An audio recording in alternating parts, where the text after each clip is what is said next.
오늘도 시청해주셔서 감사합니다. 안녕하세요. 품격 있는 리뷰 고이티비의 꾼입니다. 오늘은 아이폰 13 구매 가이드. 이번 아이폰 13 어떤 모델을 사야 되나 고민이 많으실 것 같은데요. 결론부터 얘기하면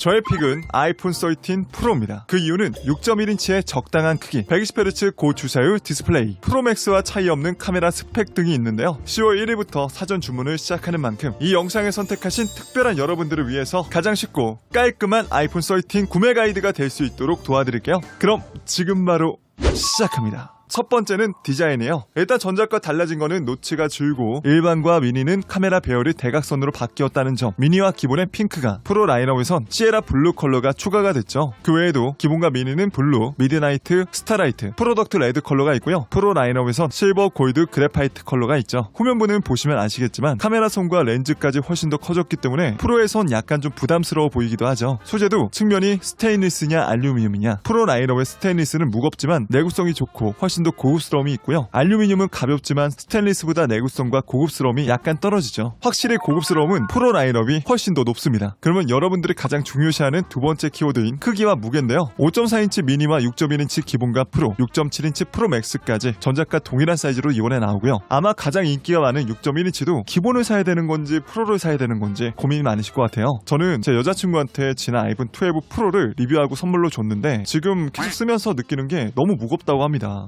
그래서 기본과 프로는 같은 6.1인치여도 무게 차이가 상당한데요. 심지어 이번 프로는 16g이나 더 무거워졌기 때문에 여기다 케이스까지 씌운다면 한 220-30g은 잡아야 될 것 같아요. 여성분들이 쓰기에는 참 무겁죠. 4가지 기종 중에 하필이면 또 프로가 제일 무거워져서 이 부분 때문에 많은 분들이 고민하는 것 같습니다. 자, 그러면 이 크기와 무게만큼 다음 키워드도 많은 분들이 고민하시는데요. 세 번째 키워드 카메라입니다. 기본 라인업과 프로 라인업의 차이는 망원 렌즈, 접사 사진, 라이더 스캐너, 프로 레이즈를 쓸 수 있냐 없냐 차이라고 보시면 되는데요. 이번에 새롭게 들어가는 시네마틱 모드, 새로운 사진 스타일은 똑같이 지원이 되고요. 손떨림 방지인 센서 시프트 OIS도 미니와 기본에도 탑재가 됩니다. 그리고 이번에 프로하고 프로 맥스는 카메라 차이도 없는데요. 프로 라인업은 전작이 2.5배였던 광학 줌이 3배까지 늘어나고 디지털 줌은 15배까지나 가능하기 때문에 멀리 있는 피사체도 담을 수가 있죠. 거기에 최대 4K 30프레임 돌비 비전 촬영 및 편집이 가능한 프로 레이즈까지 들어가는데 중요한 거는 256GB 저장 공간부터 가능하다고 합니다. 어차피 이 기능 일반 분들은 거의 쓸 일이 없지만 영상 작업을 주로 하시기 위해서 프로 라인업을 선택하신 분들은 이 부분을 참고하세요. 아이폰의 장점이라면 카메라 스펙이 동일하다는 건데요. 전작 대비 향상된 조리각각, HDR4, 프로 라인업에서 울트라와이드, 오토포커스 등 디테일한 부분이 좀 달라졌다라고 보시면 되겠습니다. 아시겠지만 카메라는 렌즈가 큰 만큼 성능이 좋아지는데요. 그만큼 전작 대비 더 커진 센스와 낮은 조리개 값으로 저조도 환경에서도 밝고 선명한 사진을 만나볼 수 있죠. 즉 영상 작업이나 사진 작업을 많이 하시는 인플루언서 분들이나 유튜버 분들, 카메라를 중점으로 보시는 분들은 프로 라인업을, 기본 일상만 담으시는 분들은 아이폰 13 기본 라인업을 선택하시면 되겠습니다. 근데 망원 렌즈가 있냐 없냐 차이는 솔직히 영상보다 사진에서 더 많이 필요한데요. 왜 인스타 사진 봤을 때 음식도 기본으로 당겨서 찍는 거하고 망원으로 해서 광학 줌으로 당기는 거하고 그 느낌 차이가 되게 심합니다. 기본은 디지털 줌으로 확대를 하는 거기 때문에 확대를 하면 할수록 해상도가 좀 깨져요. 근데 망원 렌즈는 3배까지 광학 줌이 되다 보니까 깨짐 없이 선명한 사진을 만나볼 수 있죠. 어쨌든 카메라를 중점으로 보신다면 프로 라인업을 선택하면 된다. 이것만 알고 가시면 되겠습니다. 자, 그 다음은 디스플레이입니다. 많은 분들이 갤럭시에서 아이폰으로 좀 갈아타기 망설여진다 라고 하는 게 바로 120Hz 디스플레이인데요. 이번에 아이폰 13은 프로 라인업부터 가변형 120Hz 주사율 디스플레이가 들어가죠. 즉 1초에 최대 120장까지 보여줄 수 있다 보니까 전작 대비 훨씬 더 부드럽게 움직인다는 건데요. 아시겠지만 전작에는 최대 60Hz였는데 60Hz 치고도 아이폰이라서 그런가 부드럽게 움직였죠. 그런데 이번에는 2배 더 부드럽게 움직이니까 많은 분들이 확실히 좋아할 것 같습니다. 그리고 화면 밝기도 전작 대비 향상이 됐기 때문에 밖에서 볼 때도 훨씬 더 시인성 좋게 볼 수가 있겠죠. 그 다음은 사용 시간인데요. 당연히 프로맥스가 가장 길게 쓸 수가 있습니다. 지난번에 아이폰 12 배터리 전기종 테스트를 보시면 다양한 환경에서 테스트해봤는데도 불구하고 결국 가장 큰 배터리와 크기를 가진 프로맥스가 가장 오래 쓸 수 있었는데요. 이번에는 최대 2시간 반 정도 길게 쓸 수 있다고 하니 제가 테스트한 결과값을 계산하면 와이파이 모델에선 최대 9시간 정도 쓸 수가 있죠. 그 다음은 성능입니다. 이 성능 부분도 솔직히 다룰까 말까 했는데 아시겠지만 아이폰은 타사 대비 2년 정도 칩셋이 앞서가 있다 해도 과언이 아닐 만큼 굉장히 똑똑한 두뇌를 가지고 있는데요. 있는데요. 깃벤치 점수를 보니까 CPU는 최대 20%, GPU는 50% 이상 발전을 이뤄냈는데 그냥 쉽게 설명해드리면 안 그래도 좋았는데 머리가 훨씬 더 똑똑해졌다. 단 일반 모델과 차이는 GPU가 일반 모델은 코어가 4개, 프로 라인업은 5개가 들어간다는 점이에요. 하지만 이것도 일반 분들은 차이를 거의 못 느끼지 않을까라는 게 제 생각이고요. 스토리지도 이번엔 전자가 동일하게 램은 일반 모델이 4기가, 프로 라인업은 6기가가 들어가죠. 이것도 왜 램 차이를 두는지 좀 부족한 느낌으로 넣는지 제가 너무 궁금해서 가로수께 애플스토어에서 물어보니까 아이폰은 칩셋이 좋은 만큼 램을 이 정도만 넣어도 충분히 커버가 된다고 합니다. 그리고 기본하고 프로 램 차이가 나는 것도 다른 것도 있겠지만 카메라 렌즈 화가 바꾸는 거에 있어서 그 정도의 램이 필요하다고 하더라고요. 어쨌든 램은 다다익 램이라는 말이 있을 만큼 높으면 높을수록 좋습니다. 저장 공간도 용량이 2배 더 증가했는데요. 그만큼 가격은 조금 더 오르긴 했죠. 어쨌든 미니와 기본도 512GB까지 선택할 수 있는 건 매우 호의적입니다. 프로 라인업은 최대 1TB까지나 선택할 수 있죠. 물론 가격은 노트북 한 대 값이지만 정리해드리면 일반 소비자 입장에선 칩셋이 프로하고 일반 모델을 좌지우지하는 중요 키워드는 아니라는 생각이 들고요. 어쨌든 용량이 2배 더 커졌다. 이것만 기억하시면 되겠습니다. 마지막은 가격입니다. 미니는 95만원부터, 기본은 109만원부터, 프로는 135만원부터, 프로 맥스는 149만원부터 최대 1TB 203만원까지 하죠. 자, 이제 마지막으로 깔끔하게 정리해드리겠습니다. 일단 전작하고 달라진 건 디자인은 노치가 줄고 뒤에 카메라 섬이 좀 더 커지고 렌즈도 커졌고요. 카메라 배열이 기본하고 미니는 대각선 배열로 바뀌었고 카메라도 저조도 환경 개선, 시네마틱 모드, 새로운 사진 스타일, HDR4, AP15 칩셋으로 좀 더 똑똑해진 두뇌와 길어진 사용 시간. 프로 라인업부터는 카메라 망원 렌즈가 3배까지 광학 줌이 되고 초금접 사진도 찍을 수가 있고 프로 레이즈 지원하고요. 120Hz 가변형 디스플레이까지 지원하죠. 쉽게 말해 가벼운 무게와 휴대성, 새로운 핑크 컬러가 좋으신 분들은 기본과 미니를, 전문적인 사진 영상 촬영을 하시는 분들, 120Hz 고주사율의 디스플레이가 필요하신 분들, 망원 렌즈 1TB의 대용량이 필요하신 분들은 프로하고 프로 맥스를 선택하시면 되겠습니다. 그러면 여기서 또 미니하고 기본, 프로하고 프로 맥스 이 4가지 중에 어떤 걸 사야 되냐, 이것도 가이드해드리면 기본과 미니, 프로하고 프로 맥스 사이즈하고 배터리, 무게 차이밖에 없기 때문에 가장 컴팩트한 사이즈를 원하시거나 가벼운 무게를 원하시는 분들은 미니, 6.1인치의 적당한 크기와 좀 더 긴 사용 시간을 원하시는 분들은 기본 13, 카메라를 중점으로 보신 분들은 프로하고 프로 맥스를 가면 되는데요. 프로 맥스의 무게와 크기가 부담되시는 분들은 프로를 선택하시고 좀 더 긴 사용 시간, 큰 화면으로 영상 시청이나 게임을 주로 하실 분들은 프로 맥스를 선택하시면 되겠습니다. 참고로 저는 아이폰 13 핑크는 캐나다 진을 통해서 구매했고 프로 맥스도 그쪽에서 물량이 없다고 해서 프로 맥스 시에라 블루는 한국에서 사전 예약으로 구매할 예정인데요. 저도 프로를 살까 프로 맥스를 살까 고민 많았지만 제가 아이폰 12 프로 맥스로 촬영해보니까 밖에서 촬영할 때 확실히 화면이 큰 만큼 모니터링하기도 좋더라고요. 그리고 사용 시간도 가장 길기 때문에 프로 맥스를 선택했습니다. 그런데 이렇게 정리해줘도 코니님 저는 아이폰 12에서 갈아타려고 하는데, 코니님 저는 갤럭시에서 갈아타려고 하는데, 코니님 저는 기본하고 지금 프로 모델 고민 중인데 카메라 크게 불편함 없을까요? 이런 질문 100% 아니 200% 무조건 올라옵니다. 보세요.